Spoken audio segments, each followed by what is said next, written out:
Hey everyone, it's Ash from SuperVideos back with another video. Have you ever wondered why so many post-apocalyptic stories skip the actual apocalypse?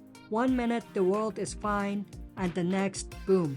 Civilization is gone, zombies are everywhere, and our main character wakes up completely clueless. This happens a lot. Why do so many stories just skip over one of the most intense, terrifying parts of an apocalypse? And more importantly, is there a better way to do it? Stay tuned, we'll be right back to break this all down.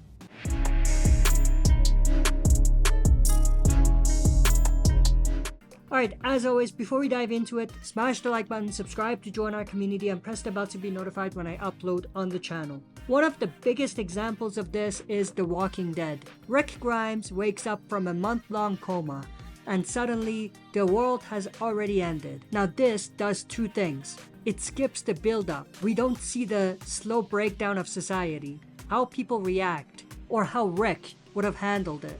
Instead, we just get bits and pieces through flashbacks, but never from his perspective. The second thing this does is it puts the story in a weird spot. They have to fill in gaps about the early days of the outbreak later on through flashbacks, or even in other spin-offs later on. But they can't do it in a way that conflicts with what we already know. 28 days later did the exact same thing. Jim wakes up 28 days after the outbreak, completely unaware, in a post-apocalyptic London. It creates the same issues. We miss the tension of society falling apart, and now the story has to work around that missing time. And no matter what they do in future spin-offs or continuations of the story, like we've seen with 28 Weeks Later and now with 28 Years Later, which is going to be coming up, they can never fill in the gaps with Jim at the forefront, because that ship has sailed. Even though The Last of Us didn't fully do the coma thing, the 20-year time skip right after the prologue creates a similar effect. The outbreak happens and then we jump past the entire collapse of society. Think about how intriguing it would have been to stay with Joel during the early days of the apocalypse. Only if they had stretched the prologue a little bit longer and for us to see Joel and his daughter trying to survive for a bit more before they do the time jump, it would have been so much better. Now, let's switch to another show. Take Silo, for example. Instead of just skipping the beginning of the outbreak, it jumps ahead by decades, completely bypassing that whole survival phase. But what makes it work is how it turns the what happened and how did we get here into the core mystery.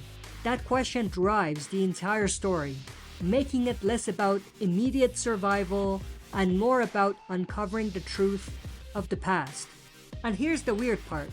Movies like World War Z or Train to Busan actually do show the outbreak unfolding in a way many TV shows in the apocalyptic realm don't, which are the ones that have the time to explore the outbreak, but they end up skipping it. At this point, the coma or time skip trope feels like a lazy shortcut to get straight to the quote-unquote good part, or the part that writers feel like audiences are looking for. But here's the real question. How do you actually do this well? If we're going to fix this issue, there are a few ways to make the apocalypse actually feel fresh and interesting. Instead of having one protagonist who wakes up after the world ends, why not show multiple characters experiencing the apocalypse at different points and timelines? Now, I don't mean they should go crazy with it and go back and forth in time, because that could definitely feel all over the place, but something where we see different perspectives, different people, different times. Imagine if The Walking Dead had started with different people surviving in different areas. One person in a hospital like Rick, but also a soldier on the front lines, a parent stuck in traffic, or a scientist trying to warn people. As the season goes on, these stories converge, giving us a full picture of the collapse from different angles.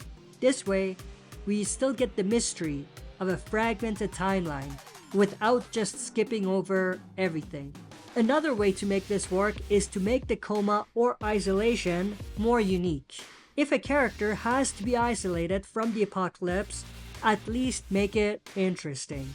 Instead of a coma, what if the character was stuck in a remote location, a deep sea submarine, a space station, or a mountain retreat with no signal? Imagine the main character in a bunker, slowly realizing the outside world is completely gone, but they don't know why. Instead of waking up to a fully destroyed world, what if they only missed the start? They wake up and things look normal at first, but little by little they realize something is very wrong. This keeps the mystery aspect without the cheap wake up and everything's gone trope. Another way is to use a slow burn collapse instead of instant chaos. A lot of times, post-apocalyptic stories act like everything fell apart overnight, but in reality, society would probably break down in phases. What if the story followed a slow burn apocalypse, where the world still kind of works for a while? Imagine people adjusting, schools trying to operate, governments struggling to hold things together, small towns unaffected while cities burn, scientists trying to slow down the virus and prevent its spread. This would create tension because people would have to choose whether to believe things are fine or start preparing. A great example of this is The Last of Us prologue. Everything seems normal at first, and then things spiral out of control in real time. But instead of skipping 20 years ahead, imagine if we stayed in that slow collapse for a whole season with Joel. Like I said earlier, it would have been fantastic if we could see Joel and his daughter trying to survive for a little bit before doing the time jump. And I feel the same way about The Walking Dead. If we had seen Rick Grimes and his family trying to survive the early days instead of Rick just waking up from a coma, it would have been so much more interesting in so many ways. Now, one thing is important. They have to do flashbacks right. If you're going to start after the apocalypse, at least use flashbacks creatively. Instead of dumping exposition in random episodes, what if the main character slowly recovered lost memories? Maybe they meet survivors who remember them, but they don't remember the survivors. That has the same type of effect as a coma thing, but it's not quite the same because those memories slowly come back. So you have the best of both worlds. Another way to do it is characters finding old footage, revealing what's been going on. And that might be a better way for us to learn things about what happened rather than getting flashbacks that don't really tie in to the stories of the main characters directly.